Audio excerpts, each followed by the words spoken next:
Earth is a mixture of organic matter, minerals, gases, water, and organisms that support the life of the plants and soil organisms. Soil is an ecosystem.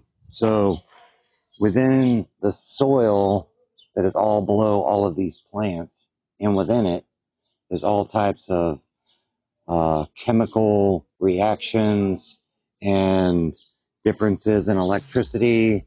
It causes everything that's living within the soil that you see under this tree. Now, is it all dead? No, not at all. Everything is chemicals, different chemicals, breaking down, having a great time. And then as all these are dying and other things come in, they eat it.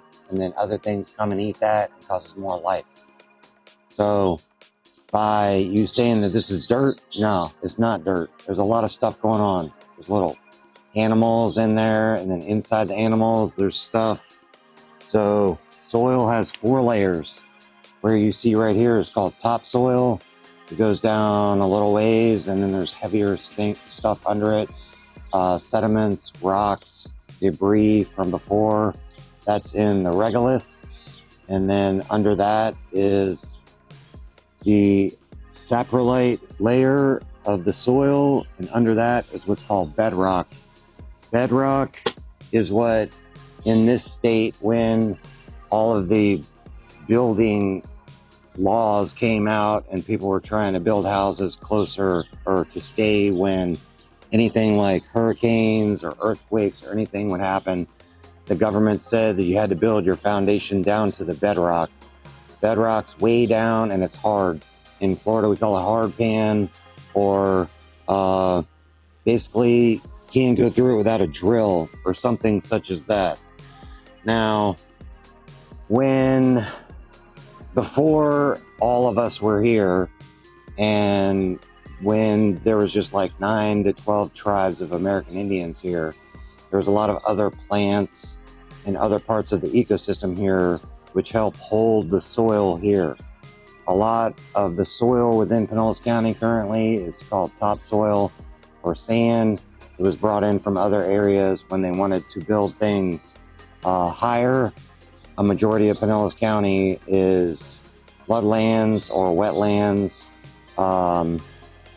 Nevertheless, the soil which remains here is high in acidity, and when the soil is high in acidity, it contains a lot of both aluminum and manganese.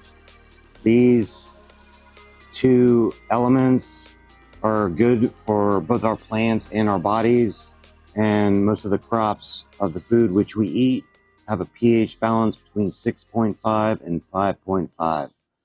Now, if there is low pH or low acidity, if there's no rain, then normally the acidity in the soil would be between 8.5 and 10.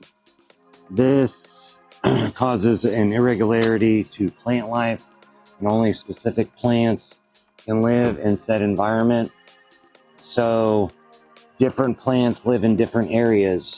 When certain plants are in areas that don't have enough sunlight and or rain, the soil there deprives their bodies and they either die out, or different animals and organisms go through the soil and help promote better ecosystem, with which are squirrels, birds, bugs, spiders, and everything procreate. Now, without the pests within the soil, a majority of the other living organisms within the soil would not be able to live, and it would cause a shutdown on the system, and a great amount of the life within that soil would be cut down and would migrate elsewhere or die.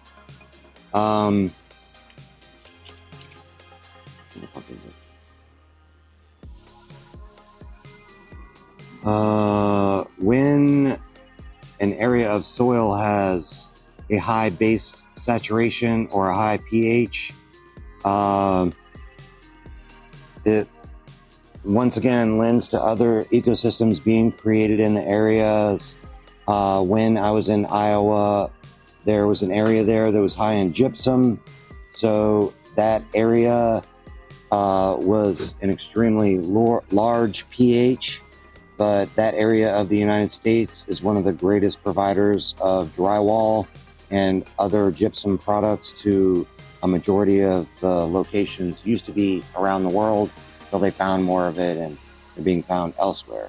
But all of our soil contains within it carbon, hydrogen, oxygen, phosphorus, potassium, nitrogen, sulfur, calcium, iron, magnesium, boron, manganese, copper, zinc, and molybdenum and chloride. Without those chemicals in the soil, there would be an improper balance of both the pH and the electricity within the soil that you encounter. Good soil, like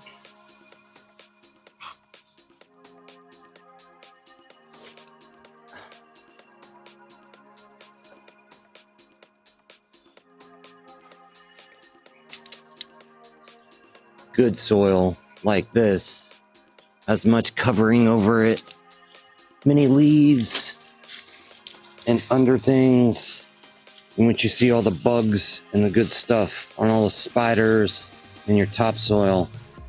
And down in your topsoil, you get all the root, see no water, all right? But down in, there's much of life. All the life is down in the dirt. Sorry, soil. So it's by ensuring that much of the smaller plants are around the foot root of the taller trees that the soil ecosystem can be maintained. It's by maintaining a large amount of sediment on top that the degradation of the plant happens, and all the nutrients that were within the plant can go back into the soil and give back to God. It can give back to the other life that's within this soil, and can show you how we must maintain topsoil on top of the rocks and other things so that everything within the ecosystem breathes and enjoys the life and gives us air. Without all of this, we wouldn't have one beautiful thing: oxygen. Oxygen only comes from all of these things right here. You can try and get it from a bottle, you can try and get it from wherever, but if you want oxygen from God, you need to go get some acorns, plant them in a tree, plant, and get more life.